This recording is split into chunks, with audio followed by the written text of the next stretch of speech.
El pronóstico se divide o se tiene en cuenta dependiendo de la etapa en la que se encuentre directamente el cáncer. Si se diagnostica y se trata de dar tiempo a la mujer en etapa 1, vamos a tener que su probabilidad o su pronóstico de vida va a ser de 5 años o más. ¿Sí? Entonces, realmente es como una gran opción de que al ser atendida o diagnosticada a temprano estadio, se pueda llegar a remover o a quitar todo lo que tenga que ver con las células cancerígenas y que no se vaya a hacer metástasis en ningún tipo de órgano, por ejemplo, el del pulmón, que recuerden que cuando se hace metástasis en el pulmón se genera un derrame pleural. Cuando pasamos a la segunda etapa, el 75% puede llegar a tener un pronóstico de vida bueno, con ciertas recomendaciones o con ciertos limitantes que puede llegar a llevar más años a estar en proceso de tratamiento, pero su longevidad pues, puede verse un poquito pues, prolongada. Y la etapa 3 pues ya baja el porcentaje, ya va a estar en un 50-57%. Entonces, realmente el pronóstico va a ser pues de 50-50, ¿no? Como que puede que esto sobresalga, como puede que haga metástasis o simplemente el tumor sea tan agresivo que realmente pues le quite la vida a la paciente. Y recuerden que también habíamos mencionado que aquellos tumores que lleguen a ser epiteliales, pues son aquellos que están como en una zona mucho más fácil de acceso para hacer su tratamiento. Por lo tanto, estos tumores epiteliales llegan a tener un mejor pronóstico para la calidad de vida de la mujer. Vamos a hablar con respecto a la vulva y todo lo que está relacionado con su cáncer. Entonces, bueno, hay que tener en cuenta que la vulva hace parte de los órganos genitales externos de la mujer, tiene más de una estructura y, como les mencionaba, se puede llegar a confundir o lo relacionan con directamente la vagina. Esta vulva va a estar formada o va a estar compuesta por lo que es el monte de Venus, ¿no? El monte púbico, el clítoris, los labios, ya sean mayores, la abertura uretral, la abertura vaginal y el perineo, ¿no? La zona del perineo. Toda esa zona es muy sensible y se va a encargar específicamente de la estimulación sexual. Entonces, estas áreas son más erógenas y van relacionadas con la vulva. La vagina es un órgano grande que permite también contener otros tejidos o segmentos, pero no es la que se encarga de la estimulación sexual. Pues tengan en cuenta que aquí dentro de la vulva pues tenemos un componente bien importante que es el clítoris, ¿no? Entonces, hablando del monte de Venus, encontramos que esta va a estar situada sobre el hueso púbico, en la parte anterior y superior.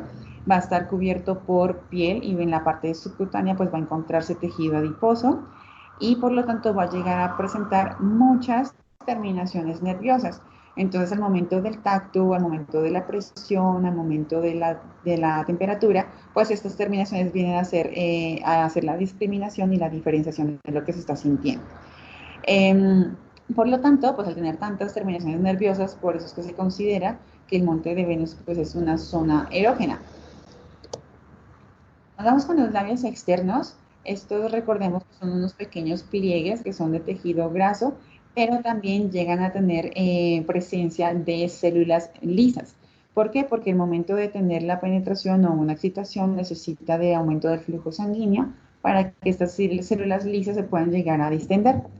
Igual que el monte de Venus va a estar cubierto por la piel, pero tiene una característica adicional y es que presenta microvellosidades, ¿no? Entonces, estas vellosidades ya las encontramos un poco más específicas y un poco de textura diferente en los labios externos, ya que es como la compuerta hacia la zona genital, ¿no? Entonces, como le mencionaba Patti, son aquellas funciones que tienen de limpieza, de restricción ante bacterias, virus, impurezas, para que no tengan que entrar directamente hacia nuestro conducto.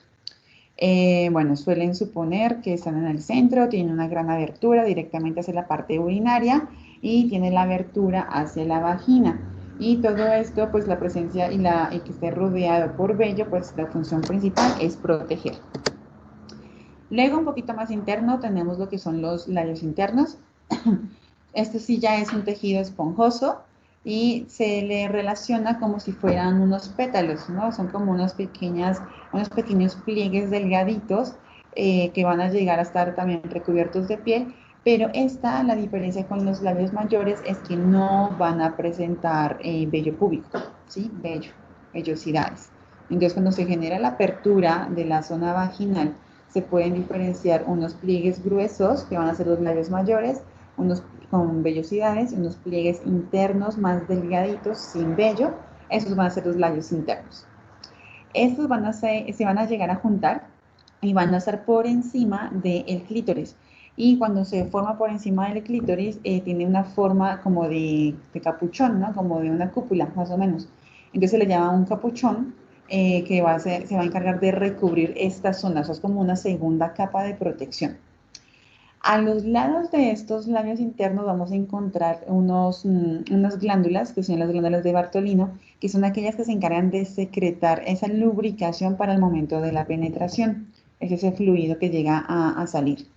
Y pues bueno, su función específica, pues gracias a las glándulas de Bartolino, pues va a ser humedecer la zona para que en el momento del acto sexual, pues ya por medio de la excitación haya tenido una lubricación necesaria y no se vaya a generar ningún tipo de daño o de desgarre. Ahora, con respecto a lo del capuchón y la cabeza del clítoris, es importante mencionarlo porque, bueno, está por debajo del monte de Venus, están los labios menores que tienen que estarlos recubriendo, haciendo como una forma de protección hacia la cabeza de este mismo clítoris, porque es una zona demasiado erógena, demasiado sensible, entonces tienen que protegerlo para que cualquier roce o cualquier, por ejemplo, de ropa interior, pues no esté generando como tal una estimulación, sino que esté completamente protegido. La cabeza de este va a estar visible para el resto que va a ser un órgano interno y va a rodear toda la vagina. Como les mencionaba, bueno, el clítoris es muy sensible al tacto, a la presión y a la temperatura, puede ser por temperaturas frías o calientes, donde se tiene mayor estimulación en las temperaturas frías, y su función va a ser el de percibir y acumulación de sensaciones eróticas. Entonces, esta va a ser la zona inicial donde va a poder llegar a generar las excitaciones y va a empezar a activar lo que es las glándulas de Bartolina para empezar a hacer la humidificación de la zona vaginal. Luego tenemos lo que es la abertura de la uretra. Esta está más abajo del clítoris, es un pequeño orificio por donde va a salir directamente la orina que viene desde la vejiga, ¿no? Y la orina de la vejiga viene desde los uréteres que vienen desde los riñones. A este pequeño agujero o orificio se le conoce también como meato urinario. Luego vamos hacia la abertura vaginal. En la abertura vaginal vamos a encontrar en las mujeres que son vírgenes o niñas muy pequeñas, vamos a encontrar lo que es el himen. Entonces recordemos que el himen es una capa protectora transparente que llega a ser la protección se supone que ante la primera penetración vaginal. Sin embargo, este himen es tan delgadito y es tan delicado que en cualquier circunstancia se puede llegar a romper o a soltar. No solamente, y se ha comprobado que por medio de penetraciones vaginales se puede llegar a romper, sino por diferentes factores como montar en bicicleta, montar a caballo, tener caídas, etc. Y lo otro es la zona del perineo. Esta zona va a estar pues recubierta de piel y va a estar en la parte inferior de los labios y del ano. Entonces ya estamos en la zona más basal de lo que es el suelo pélvico. Esta zona, al igual que los labios menores, no va a contener vello. Sí llega a ser una zona también que es muy sensible, pero al tacto, a la presión, a la temperatura. Va a tener una capacidad para poder responder ante la estimulación sexual, ya sea táctil, sea térmica o sea de presión, ¿no? Entonces hablamos de táctil por medio de las manos, temperatura por medio de instrumentos o juguetes que sean de temperatura fría caliente o puede ser hasta un hielo, o la estimulación sexual puede llegar, la presión puede llegar por medio de la penetración. Y estas tres características va a llegar directamente a que tenga una estimulación y una permisiva hacia que entre la penetración. Ahora, la vulva tiene una gran función sexual. Esta es el órgano sexual más que la vagina, ¿de acuerdo? Estos órganos van a ser externos, van a estar inervados, se van a encargar de darle el placer a la mujer, van a estar estimulados de forma directa, ya sea táctil, térmica o bajo presión, y va a estar asociada para la estimulación o la excreción ya sea de la orina o del líquido seminal que va a ser por parte de las glándulas de Bartolino. Esta contiene como tal pues una mezcla de productos químicos, por ejemplo el de la urea, que es uno de los productos de desecho que sale de la orina, la piridina, el ácido láctico, ácido acético, los glicoles, alcoholes complejos, los aldehídos y las acetonas. Entonces, todo este tipo de componentes o de productos químicos también van a funcionar como forma de barrera de eliminación de aquellas bacterias o virus que sí llegan a ingresar para hacer como la segunda capa de retención ante cualquier tipo de enfermedad que se pueda llegar a producir. Bueno, venimos que también, pues aparte de la vulva, vas a estar actuando en la entrada pues, del útero para evitar también que estas sustancias anteriormente que les mencioné, pues van a estar también protegiendo lo que es todo el órgano interno, ¿no? La parte del útero y trompas de falopio. Va a ofrecer también protección y se va a encargar como de avisarle a los labios que deban de estarse cerrando. Este cierre se puede llegar a denominar de manera en el acto sexual como contracciones. Pero cuando vamos, por ejemplo, al baño a orinar, esas contracciones son involuntarias solamente para avisar al meato urinario que ya está terminando como tal su función de eliminación de la orina. Listo. Mientras, vámonos con la vagina tiene un mecanismo de limpieza automático. Aquí vamos a hablar un poquito de lo que son lo de las duchas vaginales. Hay artículos que mencionan que sí se puede, otros que no se pueden, pero aquí les traigo una información bien importante para que la tengamos en cuenta. Una de las funciones de la vagina es hacer la limpieza, ¿sí? Hagan de cuenta que es la señora del aseo de nuestra zona genital. Esta limpieza tiene pues los líquidos que tenemos dentro de la vagina por parte de la vulva que tienen que irse juntando, haciendo un proceso químico para poder eliminar. Por eso es que nuestro pH vaginal llega a ser un poco ácido y en el momento, por ejemplo, de un sexo oral puede generar como un sabor agrio, ácido directamente en el hombre. Estos líquidos se van a encargar de mantener la salud interna, ¿no? La salud vaginal. No es necesario tomarse pastillas, no es necesario como limpiarse, porque resulta que nuestras mismas capas o nuestras mismas bacterias que tenemos allí son las encargadas de hacer ese tipo de limpieza. Entonces, esta vagina pues va a ser una estructura característica pues de la mujer en donde encontramos la vulva y dentro de la vulva, relacionado con la vulva, van a estar relacionados todos los órganos sexuales. Hablando de eso, ¿aló? Ya.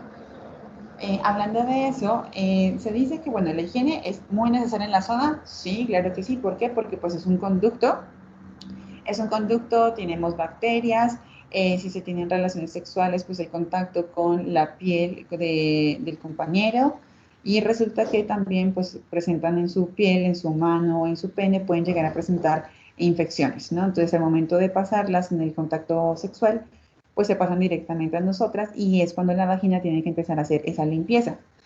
La manera adecuada es de que, bueno, sí hay que lavarse, hay que limpiarse las zonas aledañas, cercanas, más no introducir directamente lo que son los jabones o los desodorantes o los sprays, ¿no? Entonces dice que de manera adecuada no hay que hacer exageraciones. Hay mujeres que sí son supremamente obsesivas como con la higiene de su zona íntima y lo que están haciendo es dañar la flora que tenemos a nivel vaginal. Entonces, hay duchas, hay jabones, hay toallitas, hay desodorantes, hasta hay píldoras que pueden llegar a generar una limpieza, pero pues no es lo adecuado. Lo que hay que tener en cuenta, y se los coloqué aquí, es que la vagina, su función principal es hacer una autolimpieza, ¿no? Como un autolavado. Y lo hace todos los días y lo hace constantemente. Por eso se generan como esas pequeñas pérdidas de flujo en donde lo que hace es limpiar y luego expulsar, ¿sí? Lo que se expulsa no se devuelve. Antes no es que sea algo sucio el hecho, por ejemplo, de manchar, humedecer la ropa interior, por eso también se utilizan lo que son los protectores íntimos. Sin embargo, esos protectores también se han demostrado, pues poco a poco hay muy poca evidencia, que pueden llegar también a generar alteraciones a nivel de la vagina y de su pH. Entonces dice que lo ideal es no utilizarlo a menos de que sean como los 3 días previos a que uno sepa que realmente le va a llegar la menstruación, si es que uno es irregular, o los 5 días posteriores, que es cuando se realiza la expulsión total y la limpieza de la zona vaginal. El abuso de higiene, cuando tenemos este tipo de personas, y si hay muchas madres, sobre todo, que están como súper obsesivas con esto, hasta pasan la información directamente a sus hijas, a las niñas, y llegan a ser, pero demasiado obsesivas, ¿no? Entonces, este abuso de higiene, no es mala, es de higiene, pues llega a alterar lo que les mencionaba, la flora. Entonces, todas las bacterias son las que tenemos desde el momento de nacer, y están haciendo como esa limpieza y esa eliminación de infecciones, pues va a hacer que sea como más, ¿cómo lo digo? O sea, como que se pueda presentar más veces las infecciones en aquellas mujeres que sufren, bueno, no sufren, también que realizan tantas veces su higiene vaginal. Una de estas, por ejemplo, se puede encontrar en consulta por presencia de vaginitis. Después es como tal la infección, la inflamación, ¿no?, de la zona vaginal, porque al no tener esa barrera bacteriana, sino de tener químicos que están o que vienen dentro de los desodorantes, jabones y duchas, pues también va a hacer que esta flora, esta vagina se inflame y se cierren la cavidad. Entonces puede llegar a ser tanto molesta que tienen que ir directamente al ginecólogo para empezar a hacer un tratamiento. Aquí se les tiene que explicar muchísimo cuál es la forma adecuada de poder llegar a generar esa limpieza sin ser tan obsesivas, ¿no? Bueno, ya entramos un poquito más a la vulva. Aquí se pueden presentar pues varias patologías. Entre ellas tenemos la vulvitis, las neoplasias, el líquen plano, los condilomas, los cuales están asociados directamente con el papiloma humano, ¿no? Entonces nosotros vamos a enfocarnos directamente hacia las neoplasias. ¿Qué más? Tenemos también, por ejemplo, presencia de aftos genitales, aquellas como sustancias que no son adecuadas para tener en nuestro sistema vaginal. Eritemas multiformes, de zona enrojecida como producto de alergias. Enfermedades de Piaget vulvar, la enfermedad de Piaget la vimos. Raras ocasiones se puede presentar cáncer de vulva, por eso es que el tratamiento viene siendo similar al cáncer vaginal. En el líquen plano, no sé si lo habían escuchado, pero esta alteración ocurre cuando el sistema inmunológico llega a atacar por medio de un error, o sea, como que se equivoca a las células de la piel, ¿no? Desde de la membrana mucosa. Entonces, al alterarlo, pues va a generar lesiones, irritaciones y dolor. Bien, vamos a ver con los cánceres de vulva. Entonces, el cáncer de vulva es un tipo muy raro de cáncer, más que todo lo vamos a encontrar a nivel vaginal, se forma en los genitales externos de la mujer, pues como los conocemos, pues sería en la vulva. Entonces, como se ven ustedes en la imagen derecha, tenemos de manera gráfica la zona vaginal, tenemos como se evidencia en la parte de los labios mayores, bueno, menores, un bulto que viene siendo el cáncer. Pero en la imagen izquierda de su pantalla, si se dan cuenta, ya tenemos como tal erupciones y se están generando también pérdidas sanguíneas, ¿no? Entonces aquí ya tenemos un tejido necrosado, no se identifica exactamente por dónde está la abertura hacia los labios menores porque todo se encuentra inflamado. Entonces ese pequeñito hueco que ven ustedes allá al fondo, pues viene siendo directamente lo que es el conducto urinario, eso que será como el meato vaginal, urinario. Ahora, el origen. En el origen se dice que pues para las neoplasias vulvares se llegan a convertir en cáncer siempre y cuando venga directamente de esa zona, ¿sí? Como que no tenga un tipo de metástasis, sino que realmente en la zona externa de la vulva se generó la infección, se generó la alteración de las células, se produjo el cáncer. Entonces, esto puede llevarnos a producir directamente lo que es un cáncer vulvar. De lo contrario, si es una displasia o una metástasis, se considera más que todo que es un cáncer vaginal. Eh, este crecimiento se va a hacer de manera lenta por varios años y algunas mujeres no lo reconocen como si fuera algo maligno. Pueden identificarlos como algunas alergias, como algunas molestias, pueden seguir teniendo infecciones o momentos incómodos al momento del acto sexual. Sin embargo, tengan en cuenta que el estadio 1 es el que mejor rango o probabilidad de vida tiene para poder tener efectividad o calidad de vida en las mujeres. Pero resulta que si las mujeres no tienen ese control constante con ir al ginecólogo, con hacerse sus revisiones, sus chequeos y ver que esta zona vaginal o vulvar se encuentra alterada de una u otra manera, pues lo ideal es que se vaya al ginecólogo para que, aunque sea para descartar, pues estén mucho más tranquilas. Aquí, ¿qué sucede? Entonces, lo que pasa es que las células precancerosas se van a empezar a crecer y crecen a nivel de la piel, ¿de acuerdo? Entonces, aquí es cuando ya empezamos a conocerlo como una neoplasia. Cuando estas células empiezan a pasarse hacia la parte intraepitelial, esto ya se le conoce como una displasia, porque ya tenemos un desplazamiento de esa zona. Y pues bueno, lo ideal es tratar a tiempo y es mejor prevenir más que lamentar. Ahora, con respecto a lo de los síntomas, como le mencionaba Richie, vamos a encontrar casi lo mismo en la parte vaginal. No van a llegar a tener síntomas al principio. Pueden llegar a presentar, por ejemplo, un pequeño abultamiento en la vulva, pero pueden decir o pueden pensar que ya sea por el acto sexual haya sido muy fuerte, que haya generado una inflamación. Pero aquí también pueden tener picazón o dolor, que también se puede confundir por una infección vaginal. Pueden tener una hemorragia fuera de la menstruación. Entonces, si por ejemplo hay mujeres que son irregulares y tienen esa pérdida de sangre, no lo van a identificar, ¿sí? Entonces, va a tener que como que ir sumando cada uno de los signos y de los síntomas que va presentando la mujer para poder identificar que realmente está presentando de una neoplasia. Lo otro es que vamos a encontrar también cambios en la textura, en la forma y en la continuidad de la piel a nivel de la vulva. Su color también va a ser diferente, su color va a ser ya más oscuro por el mismo alargamiento o endurecimiento de este tejido epitelial. Y van a también a presentar en algunos casos crecimientos de verrugas, entonces con pequeñas verrugas que pueden llegar a generar acumulaciones de sangre o de pus que cuando se llegan a romper por un mal movimiento, por una ropa bien apretada, etcétera, o por la misma manipulación, pues puede llegar a generar una hemorragia, ¿no? En las imágenes que ustedes ven ahí hay tres tipos de presencia.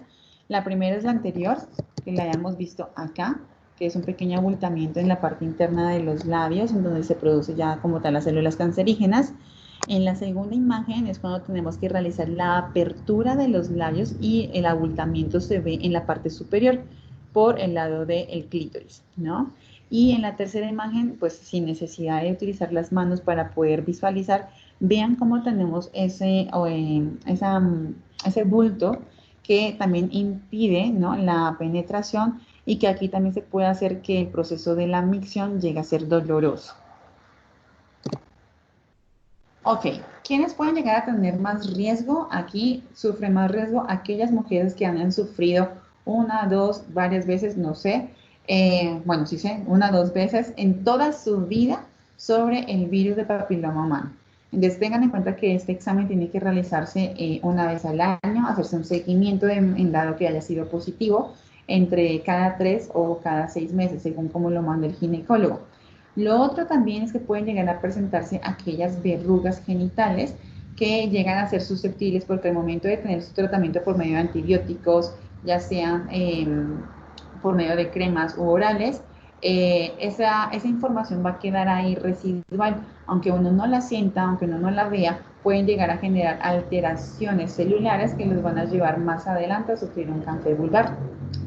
¿Cómo se diagnostica? Se diagnostica primero por el examen físico, entonces el ginecólogo viene, genera posición ginecológica, genera apertura y va revisando de afuera hacia adentro, haciendo tanto inspección por medio de los ojos como palpación por medio de las manos.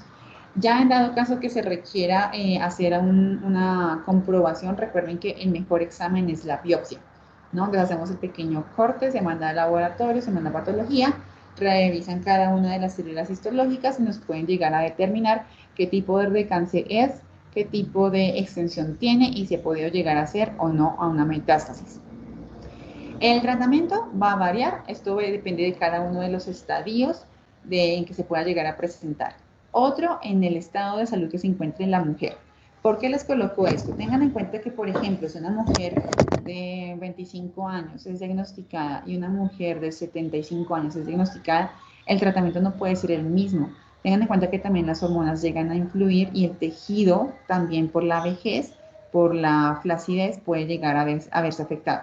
Ahora, no solamente eso, hablando de manera física o visual, sino que también por las enfermedades que pueda llegar a sufrir crónicas no transmisibles.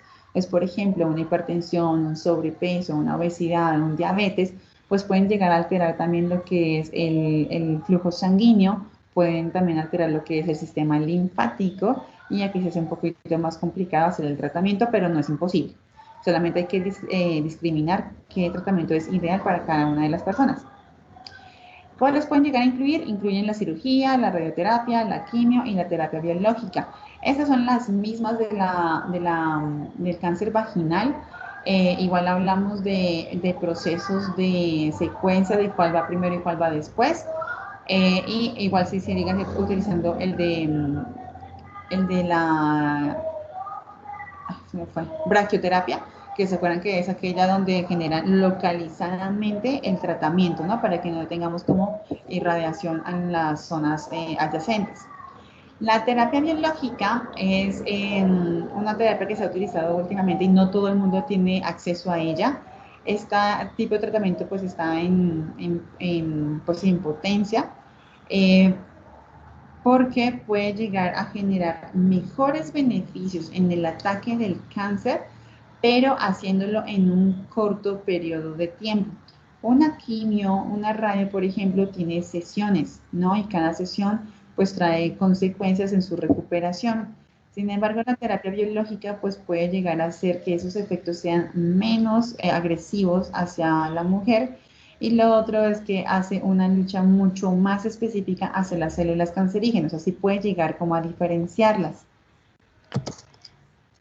En el examen de la vulva, el ginecólogo se va a encargar de realizar, bueno, la exploración física, como les mencionaba, que era por medio de la inspección de los ojos. También pueden utilizar esos macroscopios que es para poder agrandar la zona y visualizar qué tan irritada o alterada está. O lo otro es por medio de la palpación, entonces por las sensaciones o por los bultos o las irregularidades de la piel, pues también pueden llegar a diferenciar. Lo otro es que también se ha comprobado que el uso de dispositivos intravaginales pues puede llegar a generar también alteraciones a nivel de la zona vaginal y vulvar. Pues, por ejemplo, un DIU más mal colocado, ¿no? Pueden, por ejemplo, ¿cómo se llama? Los conos vaginales, por ejemplo, las bolas chinas, que no las utilicen como tratamiento, sino como placer durante todo el día. Los tampones también llegan a generar una alteración de la flora vaginal. Y lo otro, pues ya que viene siendo lo de la biopsia, pues es cuando se extrae directamente el tejido a nivel de la piel y hacen que directamente por medio del corte pequeño, por medio de un bisturí, se mande a la patología por si hay sospecha o no. La verdad es mejor que se mande a patología aunque no se sospeche de cáncer para poder evitar. Tengan en cuenta que también tenemos muchas enfermedades o alteraciones cancerígenas que llegan a ser silenciosas en la mayoría de su tiempo. ¿Cómo vamos a determinar la extensión del cáncer? Se hace por medio de diagnósticos, ya sea, bueno, se hacen por pasos como lo hemos venido viendo, por parte del GINE, haciendo la inspección y la palpación y se manda directamente a la biopsia. Pero tenemos unas pruebas que se van a mandar en orden. Entonces viene siendo el examen de la zona pélvica, la palpación, inspección, irregularidades.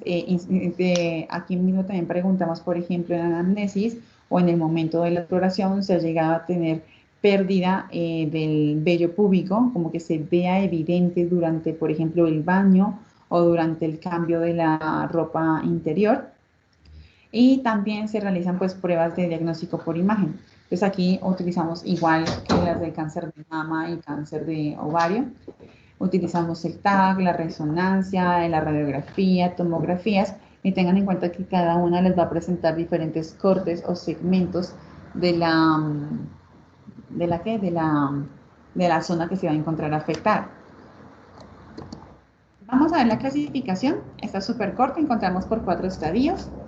El estadio 1 pues va a detectar lo que es un tumor pequeño, va a estar limitado a nivel de la vulva o en la zona de la piel, o sea, se va a hacer muy fácil de ver, de palpar, y va a estar, pues bueno, también cercano a la zona del perineo.